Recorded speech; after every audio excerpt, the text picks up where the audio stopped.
as a marketer, Claude has always been better, right? The reason for that is because just the way it was trained. I know we've been talking a lot about AI. I do, and I'm sorry, but I do geek out on it. But I also think that pretty much everything that a loan officer or realtor does should involve AI at this point. Like, this is it. It's here, and it's how we should be doing business. Now, don't get me wrong. I do believe that the human touch should be first and foremost, but you should be using AI in the background to help facilitate the idea of you having more time to actually talk with people and connect with people. Even if it's on screen, it's belly to belly. That's the new belly to belly.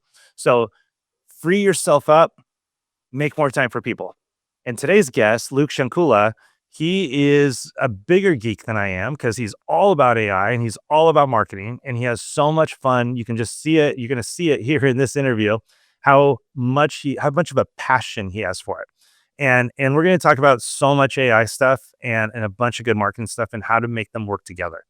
I'm not going to even list all of them because I literally have a page full of notes after the interview. So you're just going to have to listen. I promise you're going to love it. Okay, so before I even bring on Luke here, I just want to say he's not real. He's just an AI bot, and he's taking Luke's place here. So Luke, welcome to the show, man.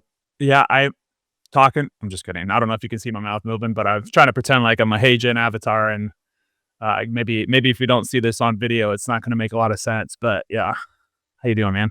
Good. So, dude, before I start in on a million questions that I have for you, just let's get this part out of the way. Who is Luke Shankula, both personally and professionally? Sure, man. Well, so first and foremost, I am a husband. Been married for 13 years. I have 4 kids, 10, 7, 4, and 2, and they're all about to age up. So it's a little weird because my daughter just, became a 10-year-old, which is crazy all of in itself.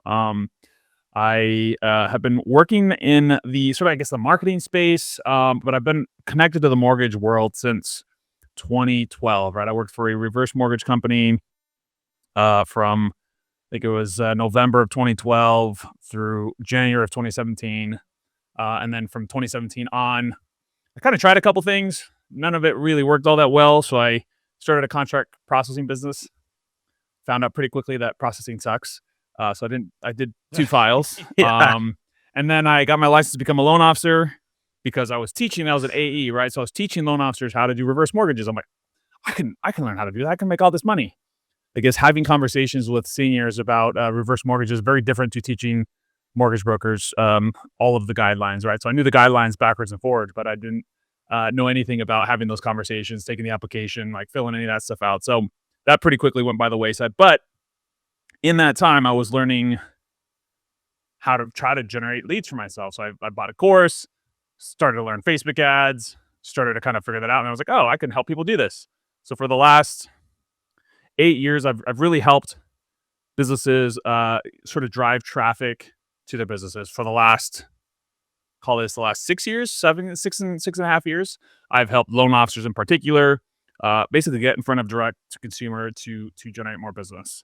Most recently, so like for the last year, 2 years, I've become obsessed with AI, but mostly around how do I use AI as a mechanism to help me as a business owner, right? I built a business, and I'm like, okay, AI is cool because you can do a haiku, but like, who cares, right? Like, I don't care about a haiku. I want to know how I can use this for my own business. And through all of that, I started implementing it into my own business. About a year and a half ago, I decided I wanted to start talking about it more often than I had been previously. And everything kind of exploded, right? Like I guess I was early, and I still feel like I'm behind, but I guess I'm still pretty early into the AI world. And so for the last almost year, we've had an AI community for loan officers, teaching them a lot of the strategies of like how to market. Really, basically, we're teaching marketing as sort of the vehicle that we're using, or AI is the vehicle to kind of teach marketing, right? That's a short way. And what's the name of your company? So kind of have a couple. I have Loans on Demand is the original company. That's where we ran basically an agency. We help loan officers, generate leads, convert leads, all that kind of stuff. We have shifted a little bit on that in that model where we're doing more of the coaching on that and teaching people how to do that. We now have a $97 a month coaching community, which is for basically it's just for teaching loan officers how to use AI. That's called Direct Authority AI. And along with that, I spent the last 6 months, like you said, I'm a grinder. I spent about 800 hours in the last 6 months, mostly outside of the office hours, learning how to vibe code. And I built the whole app that helps create content for loan officers. That's called Duplico. And the whole premise there is to duplicate your voice, right? So take your actual experiences and use that to sort of expand you as opposed to trying to use AI to replace you. So that's a big passion of mine is I hate AI, but I also love it, right? I got a love-hate relationship because of, how crappy it is if you don't use it the right way. So, bro, vibe coding has got to be the coolest thing I've ever experienced. It is very, very, very I addicting. I heard about it, but I didn't really understand it. And then, I don't know, a couple months later, I discovered it, but I didn't know one was doing it. And I was just like, this is amazing. And over the weekend, I built something that I thought was like amazing. And then, I don't know, probably 15 hours into it, I was like, oh my gosh, I'm vibe coding. Like that's what I'm doing. And then I'm speaking things into existence. It's amazing. Like you have no idea what you're missing. Anything you can dream of, you can pretty much do. Although I will say, I don't know what your experience has been, Luke, with it. You built an actual program, so I'm sure you got through it. But I learned a lot about structure Yeah. and how important it is, for a baby to crawl before it walks, right? And same thing with when you build a house, you got to have architectural plans, got to get them approved, you got to build a foundation, and then you build up. Yeah. Once you start building up, it seems like it goes really fast, but all of that stuff in between takes a while. And when I vibe coded, I built up really like just right away, and I didn't build the foundation. And by the time I was done, I was like, this is pretty and it works, but I didn't realize, and I figured it out before I implemented anything, but I didn't realize how quickly it would break the second more than just me was using it, right? And I actually have an entire company on it and all that stuff. So I spent a long time redoing the whole thing, the architecture of it, just so that it really would work together and not break, right, when it got big. So did you find something similar to that? Yeah. So when I first started kind of messing around with vibe coding, this would have probably been almost maybe a year and a half ago, right? So models have changed a lot since then. I mean, the newest models now in February of 2026 are ridiculous. I can't imagine what they're going to look like pretty soon. But I was probably a couple generations behind at that point. Probably, let's be honest, that's like 10 years in the AI space at this point. But I was using Lovable. I was trying Google AI Studio, and I was doing some of these things, and I would build it up, and it was super cool, and I was super excited, and then it'd break, and it would break, and it would break. And so then I was like, AI is not good enough to do anything that's worthwhile. Like, yes, you can do some cool things. You can build some little landing pages. You can build some little baby apps, right? But you can't really do anything worth doing. Now that I've spent all this time building this app, I realized, like you said, like there's so many intricacies, especially when it comes to building an app. If you're just building like a little website or landing page, not a big deal. You're not exposing API keys. You're not exposing people's data. You're not leaving yourself open to all this kind of stuff. Whereas like when you are building an app where people are going to log in and have their data in there, and you have, AI APIs in there, and you have these different things, like AI at this point is pretty bad at securing the apps. But also from the infrastructure perspective, like if I could go back to the start of Duplico, I would have built it very different, and I would have structured it very differently. I was just super ADHD and super excited. I'm like, oh, let's build this feature, this feature, and this feature, and this feature, and this feature, and this feature. Oh crap, I got to redo that part. Oh, now let's think about the prompting infrastructure in the back end. And oh wait, we need to do it this way, and we should be using XML instead. And there's like all of these crazy words that I've never heard before. And then you get into okay, let's actually give it to people to use. And then you get into the whole security of like DDoS attacks and XMS. And like, there's all these other words that like, what the heck just happened? And what did I just hear? And it's funny because I just taught a Claude class right before this. And I was just simply talking about projects and skills and stuff like that. And even there, people's heads are like, oh, what are you talking about? So I'm sure people listening are like, what the Yeah. heck are these guys talking about? But hey, here we are. All right. So let's talk about something I've been seeing you push a lot lately. I don't know if you're pushing it as much as you are just your ADHD can't stop talking about it. But you were talking a lot about making the move out of ChatGPT. And the one thing you hear all the time, which is what I say is I've got so many hours into ChatGPT that I'm not going to move. And then I started thinking about it and I was like, I actually did this past weekend because of your post. And I was like, let me just try it. Let me just see what happens, right? And so I already have Google. Like we have Google as a company, and it comes with Gemini. Why am I paying all this extra money? Right. So I got 3 people on our company account over here. Everybody else has their own, but that's $90 I'm paying. Then I got the home account, that's another $20. I'm paying $120 a month for something that isn't even better than Gemini. So I made the move. That's 100 and whatever that is, $10, I guess, $20. It's $110 I'm saving. And I'm actually liking it better, but I had to give it a shot. I had to try it, right? Like you guys are missing out of not trying Yep. new things. And then Claude, I was floored when I tried Claude. I was like floored because I'm trying to build out our Ethos operating system, which is a beast of a project. And I decided like I'm doing the architect, right? I architected it. Now I'm starting to build again, but I'm doing it all in little modules. And bro, I had it was like a 22-page document from ChatGPT of how to go build this code and like what to upload to Lovable. And and then I put it into Claude. And now I have 117 Mm-hmm. pages. It's insane how much better Claude Yep. is. So much detail out of that. Yeah. Yeah. So what's your whole take on the different, systems? As someone who's obsessed with AI, I use all of them. I pay for all of them. Yes, they cost money. I use them for different things. I have been talking about Claude a lot. I've been using Claude since before you could pay for Claude. And when it first came out, as a marketer, Claude has always been better, right? The reason for that is because just the way it was trained, the models that it was trained, the sort of like the model that it trained off of was different, right? It's like the human based, like so it's like it's gonna sound more human out of the box than Chat does. Now, for certain elements, Chat was great, right? And Chat was at some points superior in a lot of ways.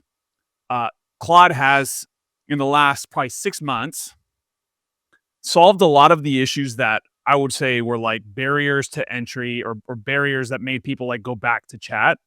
That I think has really like changed the game, right? I'm a big fan of Gemini. I love Google. I would not sleep on Google because we know Google has a lot of money. And so their models, I mean, if you guys remember when Bard came out, Bard was horrific. I stayed away from Google for a long time because of how bad Bard was. And then they quietly dropped Gemini and they got better and better and better. And then they dropped, not Sora, that would have been Chat, but they dropped VO. It was 2, I guess it was 2.5 maybe or 2. And it was incredible. It was the image or the video model. And then they dropped Nano Banana. Actually, because Nano Banana was first. And that Nano Banana model was just insane. I just remember the first time I played with it, one of my team members created a picture of me. And I was like, there's no way this is AI. Because like we know, like generally you put it into AI, like completely distorts your face or like does weird stuff. This was like the first model that right out the box without using massive amounts of like training data could right out of the box just create an image of you. And I was like blown away. So I, of course, like I took a pretend picture with Elon Musk and I posted it, like went like mini viral on Facebook. And like people were like, did you really meet Elon Musk? And people were like mad. And like, it was like awesome, man. And so like I use these models for different things. Gemini's great.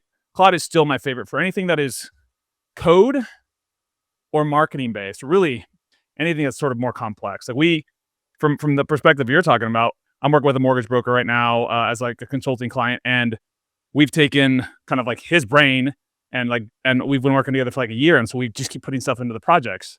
And so one of the things he wanted to do was work on a new recruiting offer for like a specific segment of people, right? So he's like, oh, let's do this, let's do that. So I'm interviewing him, I'm asking him questions. I'm like, oh, well, what do you do specifically that's better? Like, what do you do that's different? like specifically, you need to tell me like real tangible things. So then we take that, put it in there, and we're able to create like a full offer, 4-pillar offer with exactly how they do X, Y, Z to get this person to that level, right? And it was like just blew him away. And then he presented it to his team, and it blew them away. And it was crazy because we could actually create PowerPoints specifically to geared towards like those individual recruits based off of that conversation by just uploading the like it blows my mind. I was just nerding out about this earlier on a training, and I felt like it went over most people's head, maybe most loan officers' head. And I'm like, guys, you guys don't realize the power that we hold at our fingers here, and how incredible this is. So I'm glad at least I can nerd out with you here. Yeah, and the other thing too, and I'm struggling with it, trying to get people to understand this, but you should be recording everything you do. Like everything Mhm. should be recorded. I can't tell you, like if I could go back, and I don't talk to clients much anymore, but if I could go back and actually have a transcript of every single one of my, initial consultations, I'd be a freaking beast right now on any kind of like program that I could put together on teaching people how to be a successful Mhm. loan officer, and then you have all these loan officers that just refuse to get off their cell phone and they won't even use like a phone system. And I'm like, dude, you're missing out. Like use a phone system that has like automatic transcripts, like Dialpad is the one I use. Yeah. So you just record everything, but can you get the client if you don't do it on Yeah, speakerphone? you Can you can. get the clients Yeah, on you that? can. This is called the Plod. There's a couple of them. There's like a B. There's one called the B. So I'm holding up to the camera if you're listening to this. There's a thing called the Plod that goes to the back of it, and you can't do with headphones. If you do headphones, it doesn't work. It just gets on the back of it, and you just set it on, and you press the button, and it records. They also have one that's like sits to your wrist, or you can put it on your like a necklace. So there's a lot of tools. But how does it get the other side if you don't do it on There's speaker? I don't know, some sort of vibration, something or other technology that they use for that. So for me, I don't use it as much because I use Zoom a lot, so everything on Zoom is recorded. But for a loan officer, I Yeah. would say like I do believe iPhone and even Android is probably coming out with a lot of the technology that is necessary, like that can do a lot of this stuff. So you may not even need something like that, but there is some ways that you can do that. Now, for full disclosure, if you're listening to this and you're a loan officer or a company owner, whatever, like don't put non-public information into a public. I just posted about that today, and I feel like I have conversations after conversations with people about like not putting non-public information into a public AI model. Actually, someone just shared with me today that someone hacked into Claude's model and got a whole bunch of undercover secret stuff about the Mexican government or something like that. Um, I don't exactly remember because I didn't read the whole entire story, but they just said it to me today after I posted about it. So it's it's kind of scary out there. So let's take Gemini for a minute. If you have a Google like workspace, right, and you use Gemini, is that still open to everybody, or is that contained somehow into your Google workspace No, I environment? think from what I understand, that's all still a public model. I believe Copilot may have a way that it's a contained model. But I would be like, I'm not the expert at that to be honest. So generally, there's like specific Yeah. sort of agreements that you need to get in place with these models if you are going to use one of the public models. And then it's like they're not going to use that data to train their models with. You could also technically self-host a model on like your local servers and stuff like that. But I think for most people, that's not really a feasible thing. So I would just say like you really want to have safeguards in place. And there's ways that you can remove NPI data before you upload stuff. But just it's just like a kind of a FYI. Don't because I mean if whatever reason you Yeah, get I got subpoenaed you. in the future, like they can go and say, hey, like let's pull all the chats from this company, and you have Yeah. information in there, you might get in trouble, right? Okay, here's a question for you. I know in your post last week you were talking a lot about moving over from chat, I think, to Gemini is what you were saying, Claude. right? Because that your preference, I use Gemini? Claude. I use Claude for everything. For Gemini everything. Okay. Gemini is my creative partner. So images, videos, Notebook LM, Flow, Whisk, really like a lot of their Google AI Studio is amazing. They have a lot of these what are they called? Labs, like the experimental, basically a bunch of experimental tools. Yeah, the Google Lab. Google Labs is incredible, man. Like Yeah. there's so many hidden tools in there. Pomeli is an insane Yeah. one. So there's a lot of really, really cool tools in there. For anything that is just about everything I use, I'm on the $200 a month plan for Claude. It's just, I use it for Claude Code. I've built Duplico mostly on that. I use Opus 4.6 a lot. I use it for consulting. Just about everything I use Claude for. But I use a lot. I mean, again, I test a lot of things because I think I'll tell you this, like the reason I'm so in on Claude right now, and I have been for a while, but the reason I'm so in on Claude is because they added a couple features. One being memory at the project level. So if you're not using projects, highly recommend it. Go to a project. And the second thing that I think is like the biggest unlock is a couple months ago they released what's called skills. So a skill is a way for you to create kind of like a big prompt that tells the model what to do, right? And I'm not explaining it necessarily to you, Dino, but just trying to explain it so people that are listening understand. Yeah. It's such an unlock because you can then, instead of, in the past, I would create like a email writing project, and then I would create a project for Facebook marketing. I would create a project for webinars. I could create one for whatever, like all these different tasks. So I would kind of call each of these projects my assistant for that specific task. What the new skills solves is that now instead of having to have a bunch of projects, you can create skills. So you can create an email writing skill. You can create a HTML writing skill for emails, like the guy I was just talking to right now. Like he with his team, they basically are recreating all of their emails into HTML using Claude skills to recreate their HTML beautiful emails in their brand.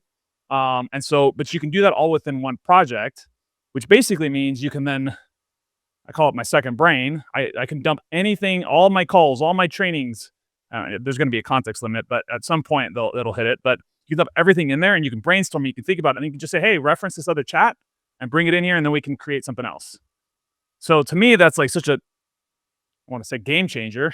It really is. I know that's an AI term, but it's such a game changer in terms of productivity, because instead of having to bring in all these assets every time I want to do something, I have it all in one place.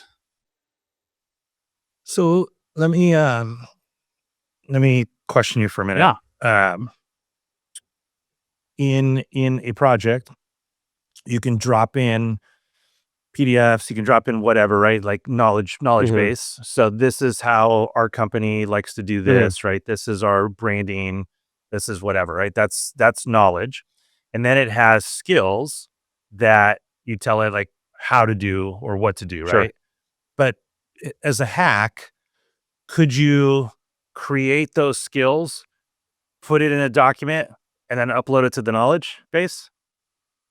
You could theoretically, yeah. I mean, you could basically recreate it if you want to do it in like Gemini or in somewhere else. You could. It's just not it's not a native built-in feature. So you could basically say, hey, create a markdown file skill, and you could do that. Like you can do that in Gems. You can do that in all those things. Like theoretically, you can. It's just not a built-in like referencing.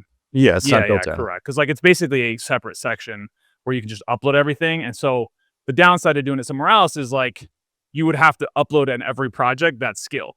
Whereas the skills in Claude lives at the account level. So anywhere you are in that account, you can bring that skill in, which was kind of the unlock, right? Got it. Before you had to have, you have to basically copy and paste. Oh, I need this prompt for writing social media copy type of thing.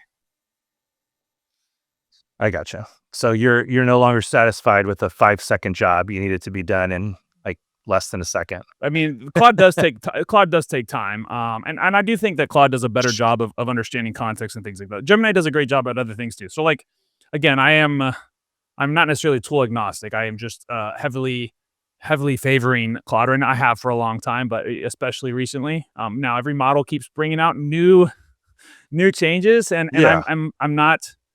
I just test. I typically test the three main ones. I don't really mess around with Grok too much, but I'm going to go Chat, Claude, and Gemini, and just those are the three I typically use almost every day. So for me, I'm making that transition right now. I'm switching everything over to Google, right, to Gem, Gemini, and mostly because number one, I already paid Right. for it. Number two, it's doing a great job. Number three, I think I miss maybe didn't put enough weight on Google. I was like, oh man, is this like the time Google's gonna like go Mm. away? It's gonna be taken over. And so far from, like, they really, like Google Labs, for example, is just so amazing. Right? Like, you can do so many things in there. And then Google or a Notebook LM, my gosh, it's amazing. So I'm transitioning there and betting on Google to continuously come up with great stuff. And I can, just kind of live in that environment. But when it comes to all the coding and all the stuff I'm trying to do, which is not native to me and my brain, um, I've just discovered how powerful, Yep. Claude is. Like, wow, so powerful. So I'm transitioning out of chat for the most part, Gemini and Claude. Now, there is another one. I don't know if you've ever heard of it, and it's not a big one, right? And it's a dude that I've interviewed, so I got a chance to play with it. But it's called Mhm. Huzi, Huzi. Have you ever heard of No. it? So it's Huzi.ai, and I'm plugging it because he gave it to me to play with, right? And I appreciated that, and I still I kind of did it, but I didn't. I was like, whatever, why would I go there? I got this.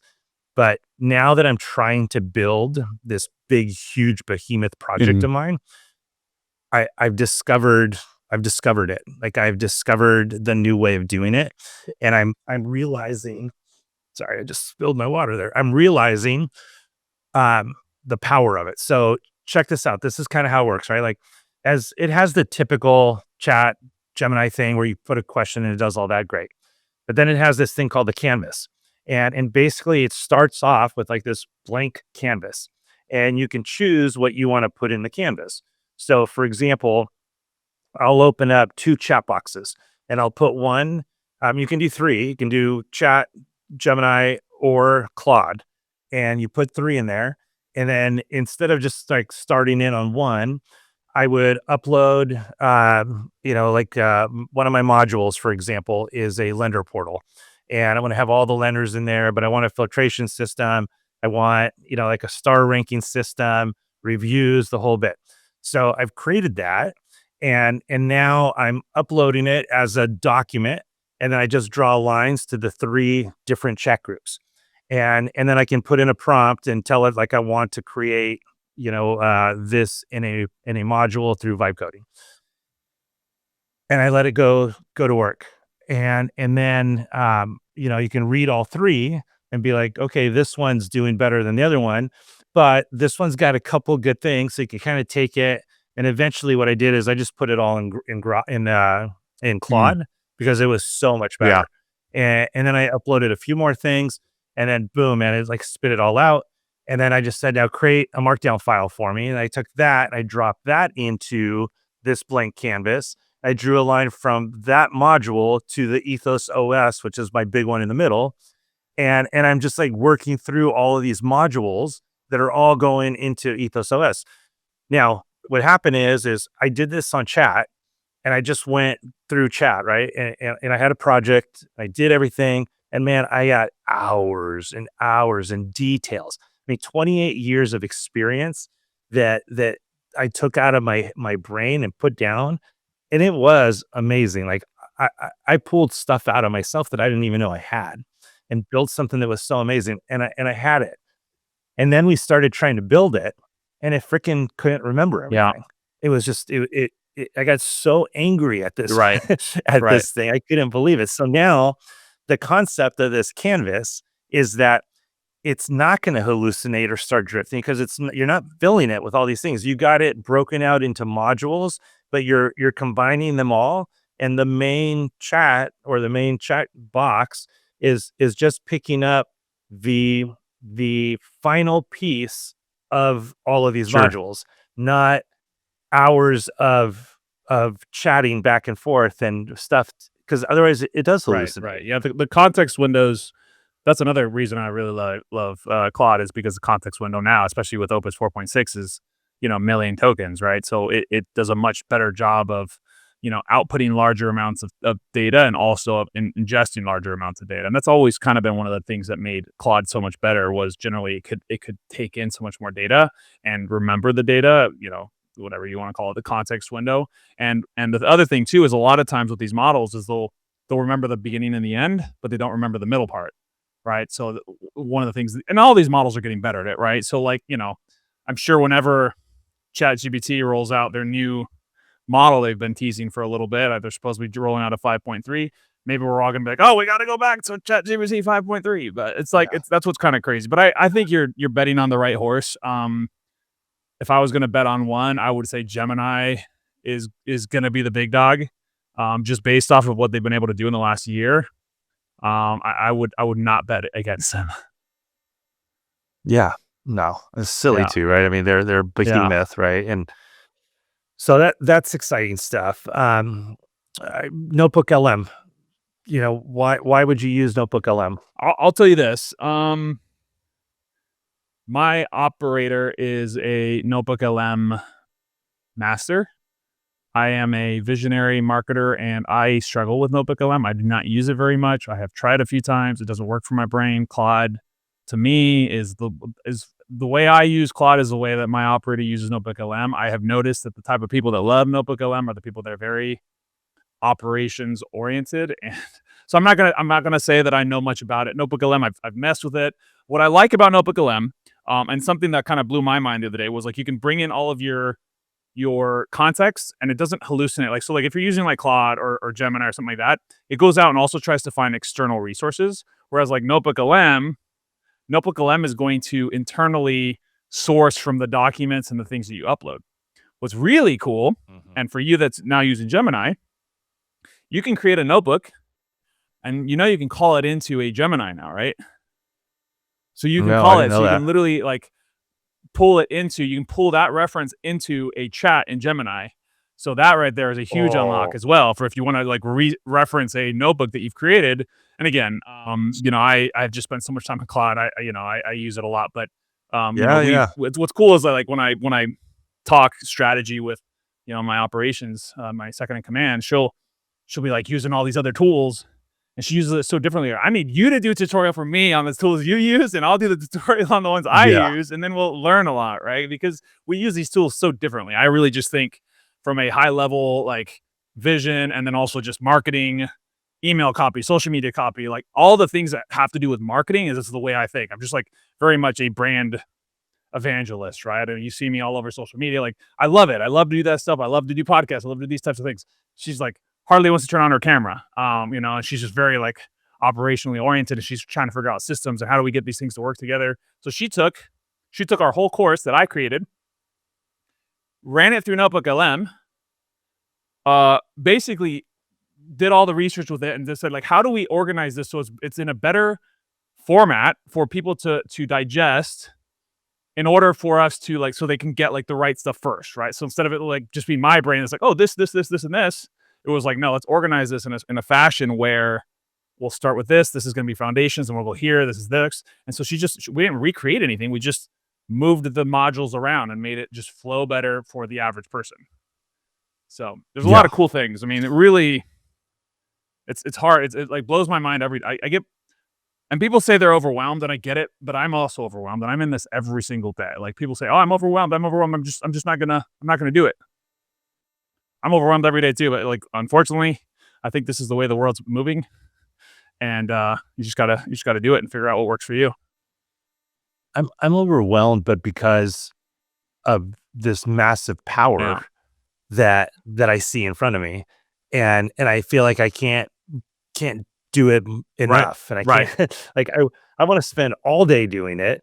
At some point, though, I got to still work, but I know damn well that if I can harness it and really like get it where I can create things that will really truly affect my day to day, and the amount of hours I have to spend doing something else can now be shortened into pretty much nothing. I mean, for legal stuff, for example, I mean, dude, I can just slam a legal document so fast now and really analyze the heck out of it, right? It's amazing. Oh yeah, I've had it. I've put in like contracts and things like that, and been like, okay, like what am I missing here? Because I don't speak legalese, right? Like, so it's like you put in a contract, you're like, well, what part of this do I need to work? Like, where can we redline stuff? And Yeah. obviously, like, for anybody who's listening to this, like, if you need to go to an attorney, like, I'm not, we're not giving any advice here, but Yeah.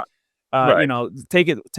use your discretion on this, right? I do think that one thing that people do with AI, I love AI. Again, I've said this at the beginning. I love AI, but I also hate it. There's a love-hate relationship for a couple of reasons. One, there is a irresponsible use of AI, and there's the side of it that is hype, that is okay. Let's do Claude bot and let's have this thing, and my AI bot is talking to my AI bot, but like, who's actually like making money off that? Is it actually efficient? Is this putting out a bunch of slop? Like, there's a lot of things there, but then there's also the side of it that's like, well, we can use this responsibly. We can use this as a way to, hey, like, we're solving a problem for ourselves, but we're also not like blindly doing it. There was an article that came out the other day that said something like, this company was using Claude for something for like analyzing data or giving them data. And they found out for the last 6 months, they've basically been hallucinating the data. So it's like, understand that, like, I don't trust AI. I'm going to always try to verify from that perspective. Like, okay, well, what do I need to do to ensure that it helps me, but also that I have that, like, I'm always asking for sources. I'm also always asking for reference. And I'm also a lot of times doing stuff that I already know.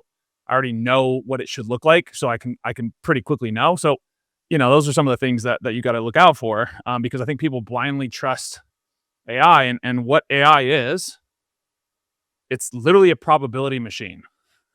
It takes a token or a word, and it tries to guess the next best word in the sequence. It's all it's doing. And so it's also built to be agreeable. It's built to give you the answer. So if you don't challenge it, one of the things I do, and I was talking to that consulting client yesterday, and he said, yeah, that's one of the things I don't think about. He's like, every time you do this, you're always saying, think through this, or like, and it's like, that's the step. That to me is like, someone asked the other day, what's the best advice for someone who's getting into vibe coding? And I'm going to give this advice for anybody who's getting into anything that has to do with AI, is plan, and plan some more. Like, the best tool you can use for planning is AI. Like, ask it questions and have it ask you questions. And the more you do that, the better the outcome for whatever it is that you're trying to do is going to be. Whether it's vibe coding, whether it's a business plan, whether it's a marketing plan, whether it's social media, like any of these things, if you ask it to slow down and think differently, right? It's not thinking, but it's going to sequence differently when you tell it to think, as opposed to just achieve the outcome. Because if you just tell it, write me a post about X, it's going to try to take the shortest path to that, which is to model the worst possible emails and the worst possible, like, it's just going to model what's out there, and the average training data out there is trash. So subpar. Yeah. What about, out of curiosity, what about your kids? Do you let them use AI? So we sometimes, I don't necessarily my kids don't have devices or anything like that, but we do from time to time. We'll throw ChatGPT on the voice mode on the way to school, and they'll sometimes be like, Dad, put the guy on that we can ask questions. And so my 7-year-old, especially my 7-year-old boy, loves it. He's like, what's the biggest fish that was ever caught? What's the big, like, he'll ask like random stuff. He'll just like ask questions the whole way. Or we'll be like, hey, can you like help me? Like, tell me, I want to tell a story in the style of whatever, I don't know, some book, Harry Potter, and tell me whatever. And so, like, can create some really cool stories. So we've used it that way. I've done some cool things. Like, I've created, my daughter likes, my 4-year-old likes the Gabby's Dollhouse little character, or whatever. And so I recreated the character, and I basically had her saying, "Oh, happy birthday, Everly." And so that was kind of cool. Like, little things like that are kind of fun. But I think I'm a fan of them. Does your wife use it? Some, not really. I'm a nerd. I mean, I'm obsessed with, I'm ADHD, if you can't tell from this podcast. I love learning. And so, like, when people are like, well, AI is making you dumber, I said, yeah, sure, it can make some people dumber, because if they're relegating their thinking to AI, then yes, it's making them dumber. I regularly am like having conversations about like random stuff. I'm like, oh, this happened. What about this? And I'm like learning new things. And I'm like, I think it's, to a certain extent making me smarter. Maybe in some ways making me dumber because it's making me lazy and I don't want to do Dude, anything. But so I totally I get it because a lot of people just want to take the easy way out. So they'll read the first Mhm. paragraph of what it says and they're like, oh, this is Right. brilliant, better than I can do. So they just copy and paste it. But I tell everybody, you got to read it, read the whole damn thing and then question it and say, like, I don't think that. I mean, use your brain. But I found myself being so much better because of this, right? Like, I am reading it though. Then I'm questioning the pieces. And then I'm saying, I don't necessarily like that angle. Let's try something else. And it's creating a better me to think through Mhm. things. And I'm not being lazy because it's not going to take forever to do it. I just have to say a couple things and it just kicks up and goes. And quite honestly too, it's like, prompting is really a an exercise in how well you can Right. communicate. And I feel like I'm becoming a better communicator in life because I'm learning how to prompt better. Well, The more clear you are, the better answer you're going to get. what's crazy because you think about like I say this all the time. I'm like, think of this as like an employee. Like, no wonder if you say, hey, if you told a random employee that walks into your office and you're like, hey, go make a Facebook post for me. You think they do a very good job of making a Facebook post in my tone of voice with my Yeah. stories? Like, no, of course not. So why do we do that with AI? Like, this is the same thing, and it's actually dumber. It's the smartest dumb person you know, right? Because it doesn't have any sentient. It's not sentient, right? It doesn't have empathy. It doesn't understand these things. So it's just pattern matching, and so it's going to go find the most common pattern, which again, as we know, most people don't know how to market. Most people don't know how to sell. Most people have, all these things are a lot of the training data that it's trained off of is just bad data. It's bad training data. And so it's like, well, how do we turn the prompt into something that's specific, right? And that's something that's measurable, something that is it's like a SOP for an employee. That's basically what I call Yeah. custom instructions or skills. It's like this is basically an SOP for a specific task. Now, at some point, though, if you've done a good job with it, right, and you've created your clone, for example, and you say, go create a Facebook post Yep. for me, it should be able to come up Yep. with something because it knows Yep. you, right? Although you're still better off saying, give me five things to choose from, and then question that a little bit and then push a little bit more. But hey, I want to get into something else. Um, let's talk for those of you guys that don't understand, right? Gemini has gems, ChatGPT has projects, and this is where you're going to get a little bit more like fine tuned into something specific, right? So I created a board of directors, and I created a gem board of directors, and basically there's a CEO level, which is a little bit more of my personality of, hey, you got to watch out over the whole company, but you also, want to grow the company. You're willing to take some risks, but blah, blah, blah. Right. And then there's a CFO. I need you to be conservative, financially, fiscally, but at the same time, you need to be able to back up the vision of the CEO, but always say what you need to say, right? And then there's the chief operations officer and the marketing officer, and I just kind of created this board of directors. And then when I have a question that I'm not 100% sure on, just in case, I throw the question into my gem, which is a board of directors, and I say, "Tell me what you think of this." Right? Ask me some questions first. And I always do that so you can understand the context. Because if I don't, it's likely to just give me an answer. But anyways, it runs through and it tells me what the CEO says, what the CFO says, what everybody says in the board. And then collectively it says the board has decided that you should do this. And I'm like, how badass is that? Right. It's crazy. And then I created a gem that's my legal department and gave it, all the stuff that loan specific and then a little bit of this. And the easiest answer isn't always no. I need you to give me a risk reward sometimes as well, right? Because it's every once in a while, like, sure, there's a risk, but how big of a risk is it, right? And then I said, let's create a compliance one, right? So I'm starting to like create all of these gems. What I want to know though, since I'm geeking out on what I do, and you are too, but hey, everybody listening is a loan officer, maybe a realtor. Um, be specific if you can. What are like let's just call it 5 gems that each loan officer should have and that they should use all the time? I mean, I'm a little bit biased because like I always lean towards like marketing and but I do think that like if anything I've learned from loan officers and helping loan officers and helping real estate agents over the last 8 years is everybody always wants more leads, right? Everybody always is like, well, how do I get more leads? How do I get more opportunities and things like that? So the reason I lean into that is because I do think that unfortunately, most loan officers have never been taught how to market or sell. Now Yep. that might And it's go ahead. without getting the lead in, you can't even show off at how good you are at the Yeah, job. well, Like you have to get the and what I'll deal. say is this is like that's not to be offensive either, right? Like I think some people will call themselves salespeople, but like what I would argue is that a lot of loan officers and real estate agents are really very good at relationships, which I think is a brilliant skill, but a very different skill to pure raw scale sales skills, right? And so and then also marketing, right? Like, you kind of get taught, go talk to real estate agents, get business.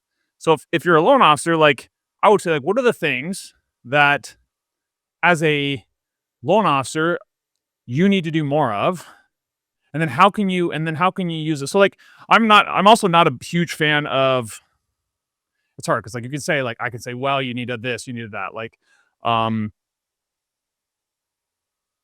I gravitate towards helping myself magnify more of what my skill set is. That's kind of how where I gravitate because I'm like, I can try to do things that I'm not good at, right? So a lot of times people will try to replace things like social media, but the problem is if you don't know what good social media is, you're going to use AI to put out crappy social media. So sort of like my warning before we get into, some of the like gems or GPTs or projects or sort of like personas that you should be going after is really like spend time before you do this, like looking at who is actually winning with the thing I'm trying to do, right? If you're not good at social media, go look at 3 to 7 to 10 people that have a good social media presence, that have engagement, that are presumably generating leads. I mean, again, like social media has vanity metrics, but then there's also the metrics of, okay, we're marketers.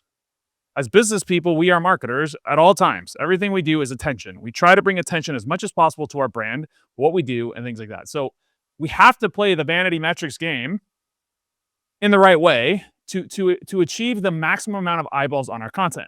So that might be creating content, like, but also like the right type of eyeballs. Like we're not going viral for viral sake. We're not generating content for the purpose of going viral. We're generating content to create content that is going to be valuable to my target market that will maximize the amount of views to that target market. So like what I would do probably if I were starting out as a loan officer that doesn't know marketing is I would probably create something that teaches me the marketing skills, like what's a hook, what's a like those types of things. And then if we have established that you're halfway decent at some of that stuff, I'm going to say like, okay, what are the types of content that you should be posting? What's your favorite platform for social media? I would say choose one.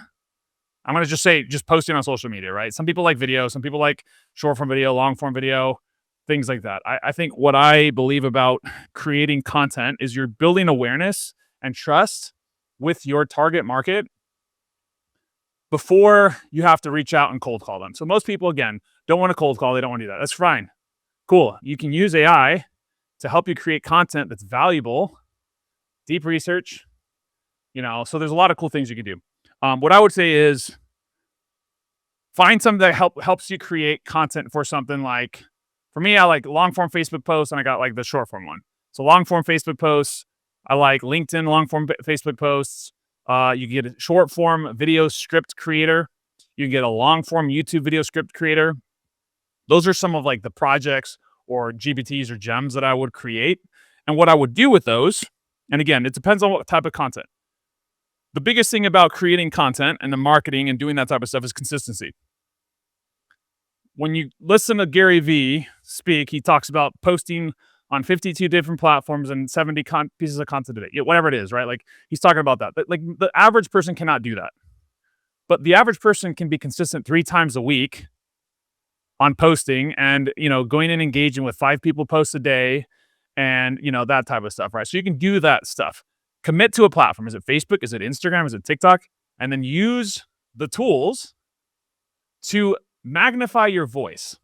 So I'll tell you how you do that. Record yourself talking for 30 minutes. Here's the hack. Go to ChatGPT or anything that you can just talk to. Claude technically has it, but it sucks. I would say the best voice conversational one right now is probably Chat of all the big ones. Go to Chat, click the little button and say, I want you to interview me like a podcast host, and I want you to ask me questions about my life, my story, my business, basically talk to me, like have a conversation back and forth. And then you're going to basically have that conversation back and forth. Give it context. I was born in Ecuador. I was a missionary kid. Like that's my story, right? So I'm telling the story of like who I am, because then we can tell origin stories. Then we can talk about stories of clients that you helped. I think one of the biggest opportunities for loan officers and real estate agents is like, if I talk about a loan officer that generated a lead from my marketing and AI stuff, you tell the story of the single mom that you got into a house right before Christmas and like their kid, like, come on, man. Like that's like where marketing dreams are made of, is like being able to tell stories of people achieving the thing that they all dream about. Because like you're selling the American dream. Like, yes, you're selling it via money, but like, dude, no one wants to care. No one cares about DSCR loans. No one cares about non-QM. No one cares about that. They care that you can solve the problem they have. So I would say that makes sense. First step would be that. Go dump 100 stories or 20 stories or 10 stories of the last 10 clients you helped, or the last 10 clients that you can remember their stories. Give the details that matter, right? So this can apply to all of the different types of content. You can do this for videos. You can do this for long form. You can do this. You can bring those stories in. So my suggestion is talk about the details that matter. So I was coaching with a loan officer, and I told him, he's like, tell me the story. And he's like, yeah, so then we did this, and then we got them into closing. I'm like, so you're telling me that this person got denied by 2 other companies, and then you got them approved and closed, and nothing that you did was different or special? And he's like, well, I said, those are the details that matter. The details that matter are the stories of the stuff that you think is common, because you're an exceptional loan officer. 80% of loan officers, if you're in the 80%, I'm hoping if you're listening to this, you're in the 20%. I would assume you are. But 80% of loan officers are subpar. They're just, it's the 80-20 rule. It's the same in any industry. It's not just this industry. That's the way the world works. 80% of people are just mailing it in. They're doing the bare minimum. They're showing up, they're getting a paycheck, and they're going home. Yeah. So you're different because you choose to show up a different way. Right. And that's the thing I say, like with AI, like we're not using AI to be like, yeah, so I don't know, I'm trying to think of like an AI-ism that like typically comes out like in this uncertain age, like, whatever, like that type of content is like cool. Like it might work for like a small period of time, emojis and M dashes and like all that stuff. But what you can't replace with AI is your humanness. And so again, I'm a big advocate of AI. But what I find is that a lot of people relegate all thinking to AI. They try to think that, hey, if I just post more about business, I'll get more business. I find it's the opposite. You post more about your personality, things like that, and give value and like do that type of stuff. Again, no one cares about, if you want to get more agent partners to come to you, maybe start talking about AI. Maybe start talking about how to market your business. Maybe start talking about your kids and your family and your dogs and whatever. Like that's what people are attracted to.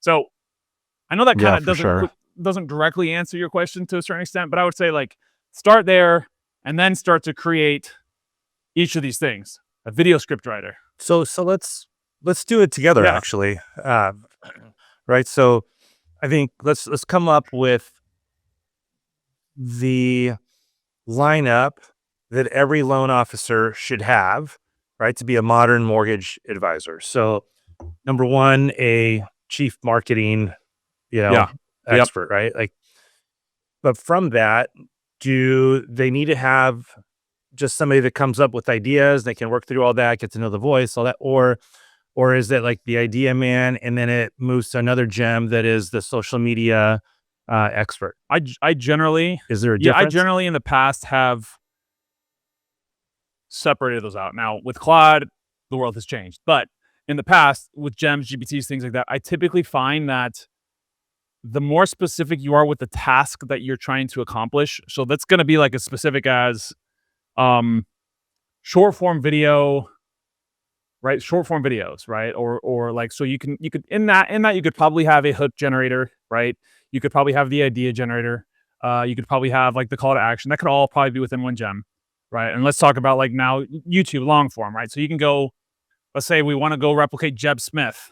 We could take 10 of Jeb Smith's YouTube video transcripts. We can download that and we can upload that into a gem and say, hey, here's 10 YouTube video transcripts. Analyze these, give me a framework on how I can replicate this, but in my own voice, creates that, plug it in there. And then what you can do with that is you can do the same thing. All right. Like, so part of it is like, okay, the first thing you're going to do is you're going to come up with the hook. Well, actually, before that would be the idea. First thing you come up with the idea, then you come up with the hook. Give me 3 variations of the hook. Then the next thing you do is come up with the script.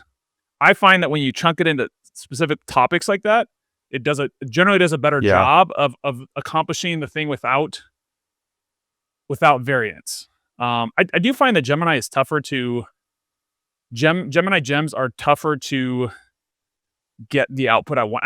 Maybe I just haven't figured it out quite the same way I have with GPTs or with projects. I find that Gemini, even with the same set of instructions, it doesn't do as good of a job of sort of like following without being like, you have to be very, very overly specific, I find, with gems as opposed to like GPTs. So it's so hard to believe you've been married to the same woman for 13 years and you just jump around these AI platforms. Hey, man. I thought you'd be a one platform type of guy. I can't. I mean, it's hard because this is what I say about these tools too. Is like I know, like people want to stick on one tool. I just find that each of them are good at different things, and so that's why it's like, and I use them for different. GPT right now is mainly images. So I totally get that, but at the same time, I'm gonna go to where the bulk of the people are listening right now. I mean, if you want to geek out like we are, you're gonna have kind of a few different things, but let's try and make it where it's like bite size for people, and pick one, right? If it's chat, you're doing a project, right? And you'll figure out how to do that. It's not hard. If it's a Gemini, you're gonna go a gem. So let's just do project gem, whatever. Forget the platform. I think a CMO, Chief Marketing Officer, is the first one you got to do. And I think in the beginning, let's just say, do exactly what you said, right? Like you're gonna give it the voice of who you are, what you like, what you don't like, all that stuff. Talk to it. And then I like what you said too, like Jeb Smith, right? He's big, huge real estate agent, right? So if that's like who you want to emulate, get that voice in there and then have it emulate that a little bit. And then I also like what you said about like first come up with the idea and then come up with the hook and then come up with the script and then post, right? So you just give it all this. So you have a chief marketing officer. That's the first gem or project. Maybe number 2, let's say some sort of a coach. So you have a coach, right? When you come up with a little problem or you need a little help getting through it, maybe a coach, gem or project in there, you would tell it all your deepest, darkest secrets. I'm really afraid to call people, and I struggle with it, right? Coach me out how to do it. I think same kind of thing. Actually, here's what I would do, right? So here's what you guys do. Get your new gem, call it your personal coach. Take a personality test if you haven't already. Take a disc profile. Take the love language test. Take all of them. Upload your personality test and tell it, yes, this is my personality, but now you also know my weaknesses, and I need you to have my back when I'm not looking at something because it's a little uncomfortable for me or whatever. Make sure you got me, and then coach me up, teach me how to get better, right? So I think that's a good second, like one in the back pocket for a loan officer. 3. Let's say somebody, something like, I don't know if, I got it. And I guess a coach could be this, but I kind of like the idea of keeping it separate. Record all your conversations. So when you have initial consultations or anything with clients, record them, upload them, and be like, tell me how I did. Let's do a little gameplay. We're going Yep. game film. We're going to review the game film. We're going to analyze how you did. We're going to grade you, and we're going to turn around and guide you as to how to be better. And your game film gem could be specifically, it's another coach, but it's specifically on how you do talking to people. Yeah. Right. I think that could be a good one as well, because we should always be trying to get better. Uh, so I'm going to write that down. I think Game that's a great film. one because and you could set up the rubric as well inside of the gem and be like, hey, here's what I want to be doing is like the intro should be this and this should be this and this should be this. And you could literally, it can coach you based off of a preset parameter. Cause I mean, scripts are important. I know people hate on scripts, but you could take a basic framework or script and say, hey, here's the framework I'm trying to follow. How well did I do at following this framework? Right. We had a good, warm, friendly Yeah. greeting. I had a good framing. I did a good, assessment of their needs. I did a good, whatever like that is. You can score it. You can set 5 out of 5. We've done that before. It's a great way of leveraging AI. Again, scrub your NPI data if you're asking for socials and stuff like that over the over the call. But overall, that's an incredible way to leverage AI. And you can bring in coaches. So you're like, oh, I like this style of sales coach. So I want you to act like whatever. If you were a Jeremy Miner fan, I want you to act like Jeremy Miner, right? Like and be a Jeremy Miner sales coach. A lot of cool things you can do. I love it.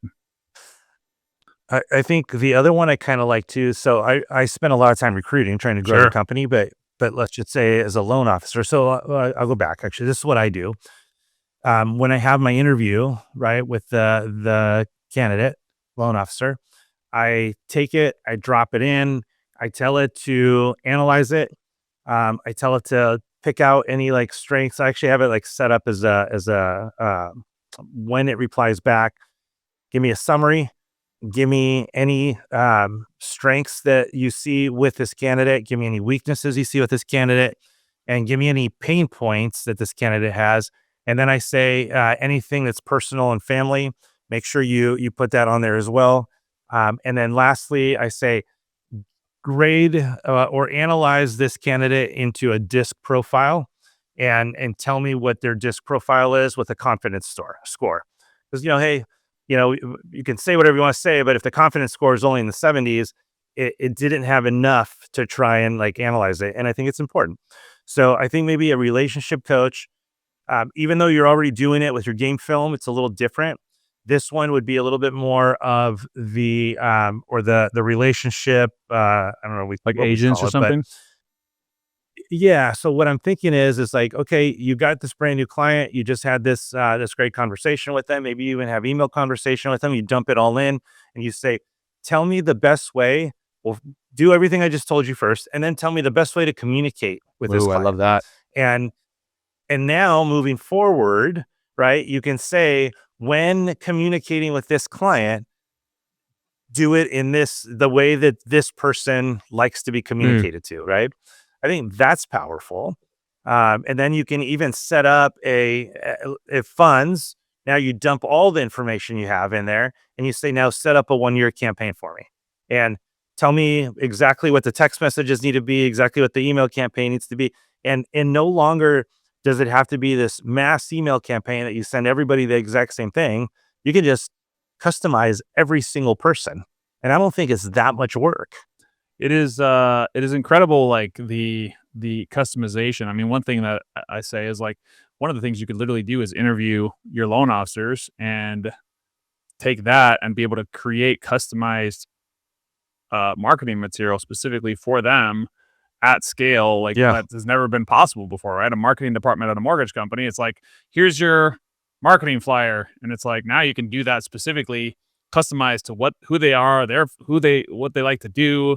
You can give them scripts with that. There's so many things that you can do, I think, with as a company that I just think people are not thinking around like that the right way, right? So I mean, again, I know a lot of companies are using it for back end process. I love all that stuff. I was at an AI conference. I felt way out of place because they ended up putting me. They put me in the marketing one, and they moved me to the data one, and I'm like, I am not an AI data guy. Like, you're asking the wrong person. But it was funny because almost everybody was using it in back end processing and stuff like that, and very few of it was how do loan originators use AI to grow their business or to be more efficient. Very little of the conversation was about that. Everything was basically how does the company get more efficient, which is one of the things that I try to focus on is how does the actual originator create more business for themselves or, simplify their lives. Like one of the things that one breakthrough we like one of our loan officers that was on our AI summit that coached for free. He uses the Plod. He records his calls. The information goes into the portal. His loan officer assistant can go in there, take that, and then basically do everything. So like that takes one whole step out of it of like going in there, responding, sending out the thing. Like it was like a whole step that he was able to replace with just having a little tool like this to save them whatever, however many applications he takes a week or however many conversations he has a week. It replaced all of that extra time, right? It just gives him way more time back. Yeah. Oh, such good stuff. I can talk about this for hours. I know it's hard. It's hard because like I just said this earlier. Like I was on this call, I was like nerding out, and I'm like, sometimes I realize that I have to teach. What I realized is when I first started with this little AI coaching was I thought I was going to teach AI. What I realized is I'm actually teaching marketing and sales with AI being the vehicle to how to basically exponentially grow that. And it's been cool because then I can basically download my brain. Hey, here's custom instructions for your project. Just go use this. Don't try to recreate it. Go use this.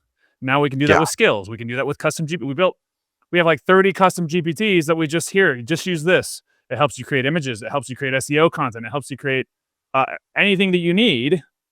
Pretty much can be turned into a little tool. The same thing for loan officers can create for their agent partners.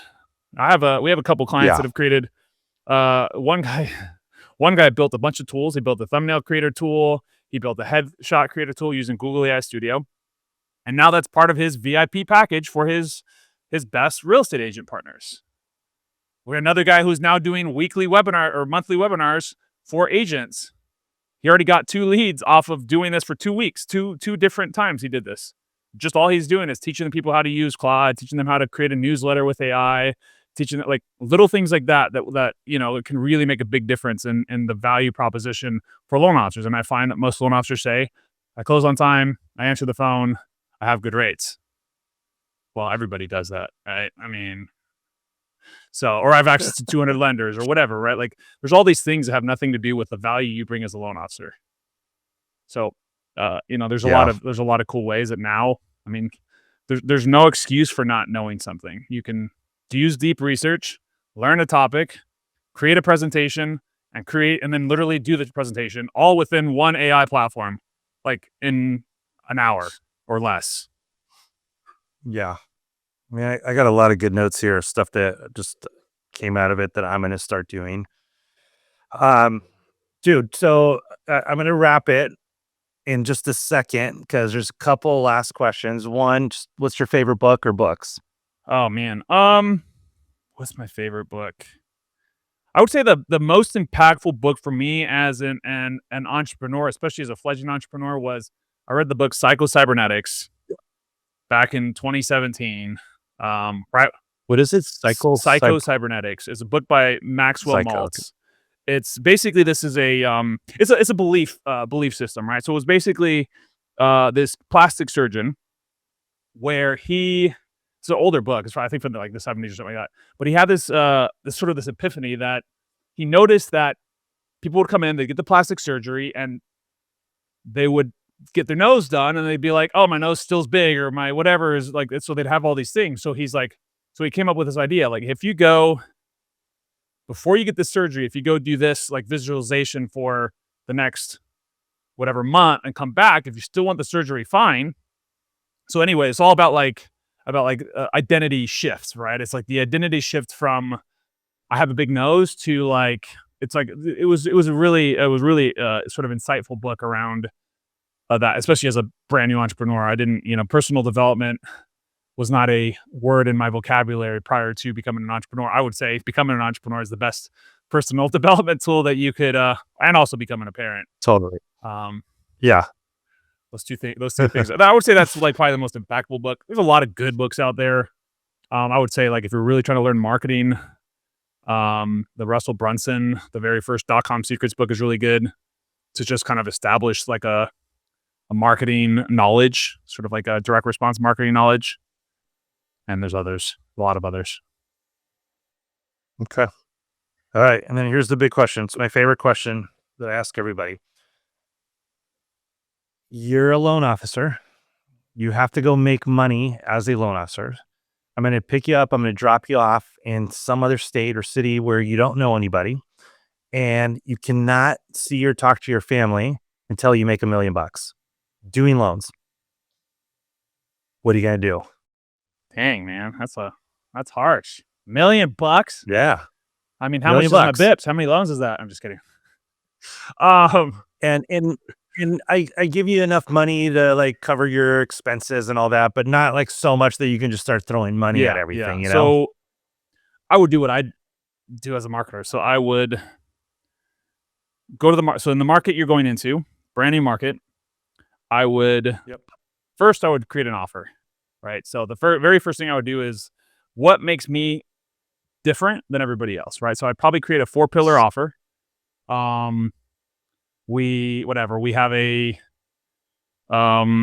we have a 24, if you send me a lead, I'm going to contact that lead 6 times in 4 days, whatever, right? Something like that. Some sort of lead follow-up guarantee. I would have some sort of I would create 4 different pillars of super valuable things that no one else could do, right? Or that I position in a way with the unique mechanism that no one else can do. So I'm going to do that first. Once I establish my offer, I'm going to go social media. I'm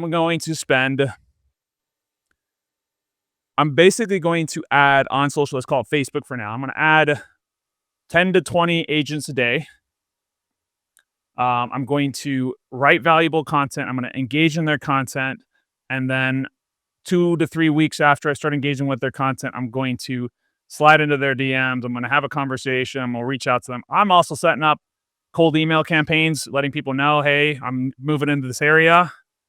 I'm going to, we're looking for partnerships in this area. Obviously, as someone who had marketing knowledge, I would definitely lean into the fact that we can generate leads. Now with limited budget, I would maybe, shift that to a further conversation down the road, maybe 6-12 months down the road if I'm just getting in that. But that would be like the main stuff I would do is I'd really go hard on warming people up and then getting with them. And a big thing would be, how do I create an offer that makes me so different than everybody else that if you're familiar with the concept of the improvement offer versus the new opportunity offer, an improvement offer is what most people do. I'm marginally better at this. I'm marginally better at rates. I close better, whatever, right? Like everybody says that stuff. I have a good communication. I communicate well. Everybody communicates well, right? Well, here's our 10-step communication plan. We do X, Y, Z. This is exactly how we execute on it. We find that our partners, save 5 hours a transaction or 5 hours a week or whatever. And, what can you do with an extra 5 hours a week? Like those types of conversations is how I would sort of position my offer so that it's like every other loan officer is saying the same thing. I'm going to come in saying something completely different. Now, with my knowledge of AI, I would also teach probably an AI class once a month, and I would teach probably a marketing class once a month. And I would just open that up. Just basically pour as much value out as possible. Could I go out there and door knock and do that stuff? Yeah, sure, I would do that stuff, but everybody else is going to tell you that. I'm going to kind of take the more digital mayor approach and just like bombard my market. If I have a little bit of a budget, I'm probably going to set up a couple ads, like $1 or $2, maybe $5 a day. And I just give a bunch of value, do a bunch of videos, and just bombard the market so that when people see me, they know who I am. And they're going to be like, what the heck are you doing? How are you everywhere? Where'd you come from? And that's kind of that would be like my very markety version of what I would do. I have a lot of other ideas, but. Yeah. All right. It's a good one. All right, man. Thank you. I appreciate it, man. That was fun. Yeah. Like I said, I've been following you lately, and And you did kind of come out of nowhere for me, at Yeah. least. So all of a sudden, every time I log in anywhere, there he is. But it's content that I'm actually interested in Right. reading. Um, so you're doing a great job on that. And if anybody's listening, right, follow that, because if it catches your attention, just emulate it. Do the exact same thing, right? I mean, I think that's the best way to go. Is like, you can try recreating the wheel, or you can just get down and dirty and start doing it. And the best way to start is either do stuff that or find people that are doing it successfully and copy Yep. them. Why not? Just do it in your voice, right? Like, be smart about it. 100%. Anyways, dude, thank you so much for coming Yeah, man. on.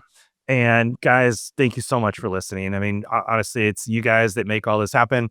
I don't know how many of you guys know this, but we somehow made it into, actually, I haven't checked in a few weeks, but we somehow made it into like top 100 podcasts in the business category in Apple, which is huge. And honestly, I thought like our small little audience of loan officers and realtors wasn't going to be big enough to even do something like that. So it wasn't even like a thing that I was thinking about, but it happened and I was super stoked on it. So thank you guys. I really Let's appreciate go. it. Congrats, And man. if you enjoyed it, thank you. And don't forget, if you enjoyed it, comment, share it, like it, and tell us about it, because it feels really good to know that you guys got something good out of it. We'll see you guys next time.